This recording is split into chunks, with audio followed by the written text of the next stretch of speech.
հայեցակարգից հիշում եք, որ ամեն տարի դա վերանայվելու է գումարը եւ հավելանալը։ Հիմա ինձ հետաքրքիր է, որն է մեր կառավարության քաղաքականությունը 27-ին 28-ին այդ գումարը պահպանվելու է, թե ավելանալը։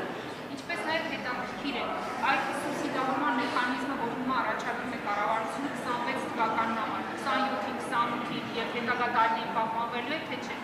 Եվ երրորդ հարցը, ես այնտեղ փաստաթուղթ ուսումնասիրեցի, գրած էր, որ 26 թվականից ապահովագրվելու են նաև օտարերկրյա քաղաքացիներ, որոնք աշխատելու ապրելու իրավունքներ,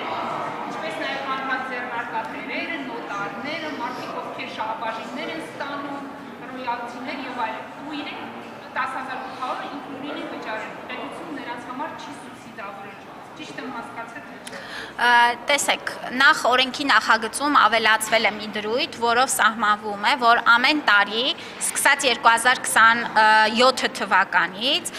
ազգային ժողովին ներկայացվելու է առողջության համընդհանուր ապահովագրության նախորդ տարվա արդյունքային ցուցանիշները եւ առաջարկ է ներկայացվելու հաջորդ տարվա սակագնի, այսինքն դրույքաչափի վերաբերյալ։ Եվ սա էլ ձեր կողմից նշված սուբսիդավորման հատվածները որոշվելու են ամեն տարվա բյուջեով, որովհետեւ սա էլ բյուջետավորման ցիկլի մի մաս է դառնալու։ Արդյոք կփոխվեն սուբսիդավորման ուրեմն չափերը եւ այն խմբերը, ում որ տրամադրվելու է սուբսիդավորումը, ես 27 թվականի համար ես այս պահին չեմ կարող ասել, որտեվ դա 27 թվականի բյուջեի շրջանակներում կքննարկվի։ Արդեն նախատեսում եք, որ եկող տարի դիմադրությունը կշատանա, այսինքն մամակարգի վրա ծանրաբեռնվածությունը կշատանա, այսինքն կարող ենք ենթադրել, որ գումարը հետագա տարիներին ավելանա։ Նման ուրեմն հնարավորությունը օրենքով սահմանված է, բայց ես այս պահին այդ հարցին չեմ կարող պատասխանել, որտեղ ամեն տարի, ինչպես ասեցի, ազգային ժողովում կորոշվի հաջորդ տարվա դրույքաչափերը։ Ուրեմն նախորդիվ հայեցակարգի մեջ սահմանված էր միջակայք դրույքաչափի հնարավոր, բայց մենք հստակեցրեցինք եւ սահմանել ենք կոնկրետ արդեն տարեկան գումար, որպեսզի այստեղ էլ չունենանք 129,600 դրամ տարեկան չափն է լինելու։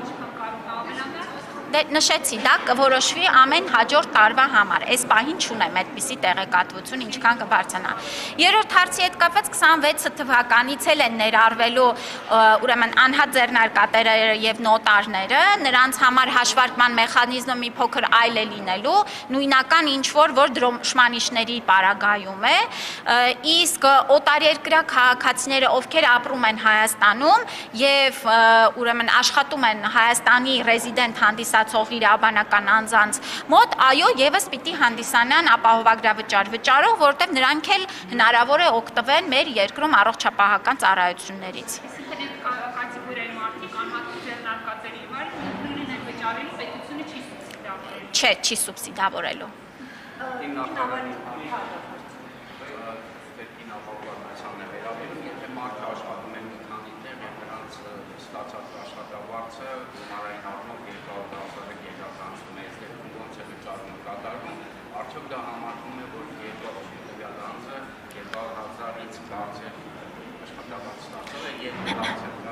Այո,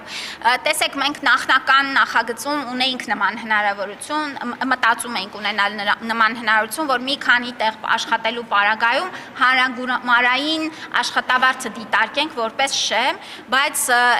ըստ էության ծրագրային առումով այս տարի չենք կարողանա նման ապահովում իրականացնել եւ պետք է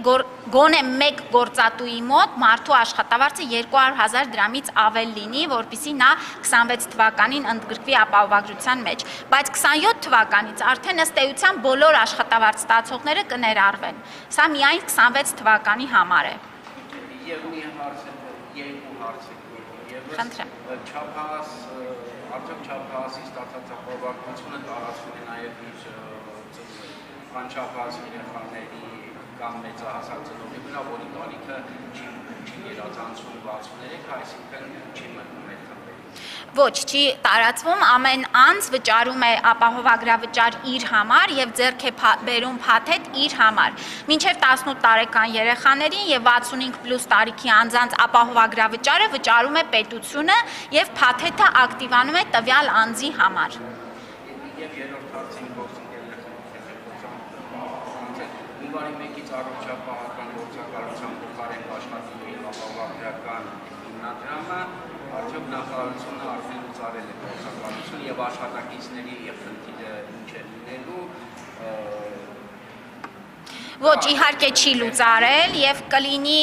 տեսեք, առողջապահության մեր գործակալությունը դեռ շարունակում է աշխատել, կստեղծվի հիմնադրամը, մենք շատ սահուն անցում կկատարենք աշխատանքների պետական առողջապահական գործակալությունից դեպի հիմնադրամ, աշխատակիցները սահմանված կարգով նախորոք իհարկե կծանուցվեն եւ իհարկե կմասնակցեն հիմնադրամում մրցույթներին եւ վստահ եմ, որ նրանցից մեծամասնությունը բավարար ուրեմն գիտելիքների եւ փորձառու ունենալով կանցնեն հիմնադրամ աշխատանքի։ Եթե կարելի է հարցնի շարունակությունը, մենք արդեն հասկացանք, որ օտարերկրացիների եւ անհատ ձեռնարկատերերի մեր մնացած խմբի համար առողջապահության նախարարությունը ոնց նոր ուղղակի հարկ է սահմանում։ Բայց ինձ հետաքրքիր է այն մարդիկ, ովքեր 3-4 ամիս են Հայաստանում ապրել, կես տարի չի, նրանք էլ չունեն ապահովագրություն։ Հարգելի գործընկերներ, սա հարկի նոր ձև չէ, սա ապահովագրավճար է։ Չէ, սա պարտադիր ապահովագրավճար է եւ դրա դիմաց մարդը ստանում է կոնկրետ ծառայություններ։ Այո, մարդը կարող է Հայաստանում ապրել 3-4 ամիս, բայց այդ 3-4 ամսվա ընթացքում էլ կարող է ունենալ շատ բարդ, ծանր, ուրեմն օրինակ վիրահատություն, որը արժի 3-4 միլիոն դրամ։ Եվ այստեղ մենք նորից ուզում եմ շեշտադրել, որ առողջապահական ապահովագրության պարագայում անձը, որ պահին սկսում է վճարել, այդ պահից էլ արդեն ծառայություններից օգտվում է։ Դուք վստահ եմ տեղեկացված եք, որ Վրաստանը պարտադիր դարձրեց օտարերկրյա քաղաքացիների համար Վրաստանում գտնվելիս ունենալ առողջության ապահովագրություն։ Այսինքն անգամ արդեն այդ փուլին են երկրները անցնում, որովհետև հախուռն առանց ապահովագրության շատ բարդ է սպասարկել որևէ խումբ բնակչության։ Դա կլինի օտարերկրացիներ, թե նաև քաղաքացիներ։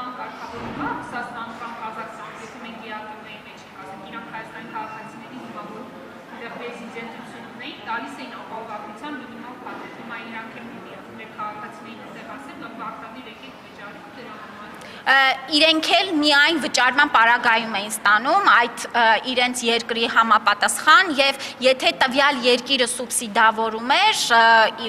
տարբեր երկրներում տարբեր են կանոնները, սուբսիդավորման չափերը եւ այս դեպքում էլ գործում է երկկողմանի պայմանագրերը եւ